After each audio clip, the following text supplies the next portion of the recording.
Thank you for your time. Thank you, Professor Brzezinski. Senator Blumenthal, my name is Daryl Duperman. I'm the CEO of Duperman PNCLC. I apologize. You know my mother, Sylvia. Remember Sylvia Duperman? I would be happy to talk to you after this hearing is done. That Boeing If you, supplier certification for 22 years. I want to spare you being removed and just tell you that we will be happy to take those documents and meet with you privately. And we welcome your being here.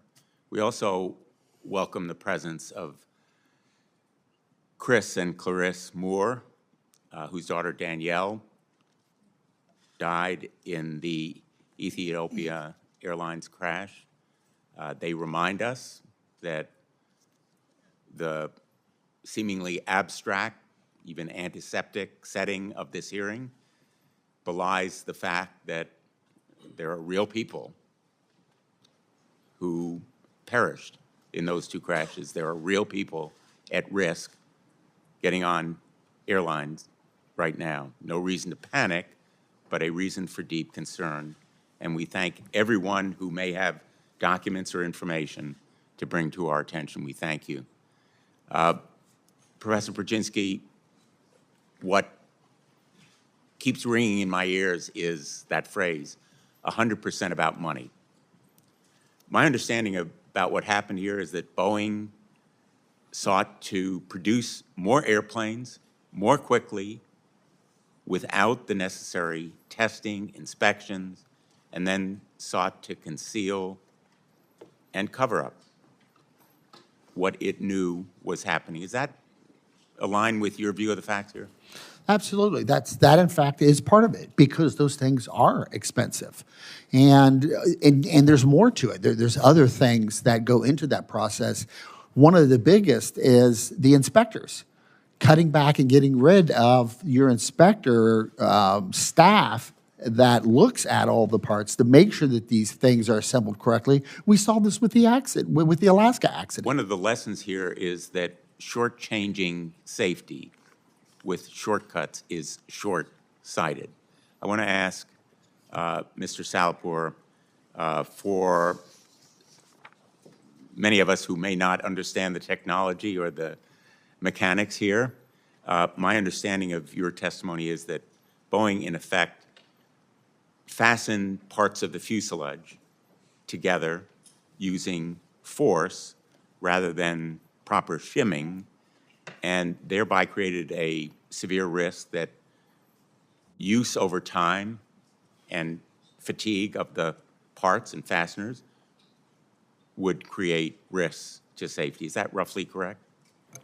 Yes, sir. I think they are using significant excessive force to squash the gaps before you measure it.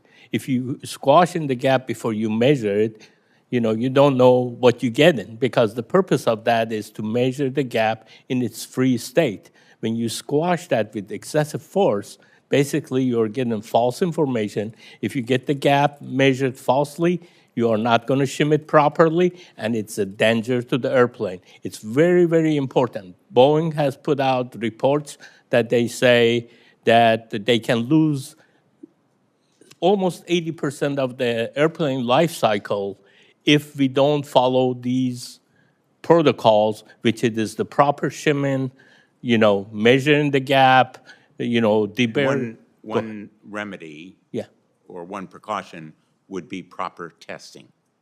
Has Boeing ever shown you conclusive testing results that would dispel your concerns? No, sir. First of all, the testing that we're talking about, I have never seen it, any of the information. The second is the airplane is the king.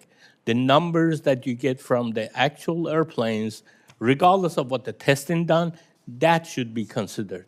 And my data that I was using in my assessment is from the 29 airplane that it was inspected. Mr. Pearson and Mr. Jacobson, you have very extensive experience with Boeing, as well as air safety. Do the allegations that Mr. Salehpour has brought to our attention surprise you in light of your experience? Well, I just want to say that I can't obviously technically, say that what he's saying is absolutely right. I just don't know that. But I will say that the problem that he's describing, where he's trying to get information, and he's basically being told, basically shut up, don't worry about it. And, he's obviously making an effort, a long effort, to try to get to the truth. And what should happen is somebody should say, here's the data, here's the information. He shouldn't have to wait until becoming a whistleblower to get that information. Mr. Jacobson, you worked at the FAA for quite a while. Mr. Pearson and as well Mr. Salehpour have been critical, as many of us have been, of the FAA. In fact, Mr. Pearson has brought to the attention of federal authorities information about the potential failings of those investigative steps by federal agencies.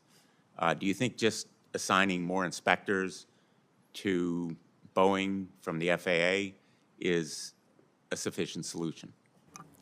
Well, certainly having more inspectors is helpful in certain circumstances. I think in the Renton factory, having more inspectors, more of an on-site presence is very important. But the attitude needs to change. The attitude right now is Boeing dictates to the FAA, tells the FAA what they will do, what they will accept, and that needs to change.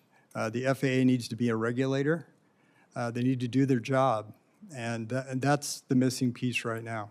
Would it be fair to say that the FAA has been too captive to Boeing? They absolutely have been too captive to Boeing, and that is one of the big problems that I've seen. Even when we were trying to recertify the 737 MAX, Boeing would try and focus the attention on certain things like MCAS to the exclusion of other parts of the airplane or the design or the manufacturing that needed to be investigated, and Boeing and the FAA went along with that at high levels. They went along with that, the redirect from the Boeing company. Mr. Salehpour, I showed you earlier a photograph of a tire wheel from your car. That bolt was inserted by someone as a threat, perhaps as a risk to you. Yes, I was losing just air on my tire, and I bring it somewhere, and they say, hey, you have a nail in the tire. That's about 1 month old tire. So I brought it back to the shop that they fixed it, and they fixed it. I went to pick it up, and the gentleman told me that, this nail was not picked up through normal driving. I didn't know anything about that. He's the one who brought it to my attention. And I came home, and I had to go all the way back there to get the tire, to just save the tire. It was like 25-mile drive. But anyway, what the bottom line is that, yes, the nail was inserted in there. I believe it happened at work. I have no proof of that. You mentioned also a threat to your physical safety, someone saying they would Yes, have killed you if they someone heard. told me they're going to kill. They would have killed someone like me if you said something, what you said. So, the FAA issued an absolutely scathing report about Boeing, and Boeing has said that it's developing an action plan. I'd like to ask you, Mr. Pearson, should we rely on Boeing to, in effect, develop its own action plan, evaluate itself, and go on about its business? Or do we need continuing investigation? We absolutely need continuing investigation. And honestly, I'm so tired of hearing about plans. We need action. And you can plan all day long, but if you don't actually carry through with it, it doesn't matter. You'd like to see action. Yes, sir. I think that's one of the common themes here. We need action, not just more talk. I'm going to yield at this point. We're observing a 7-minute round, and we're going to try to stick to it. Senator Johnson. So let me point out, I think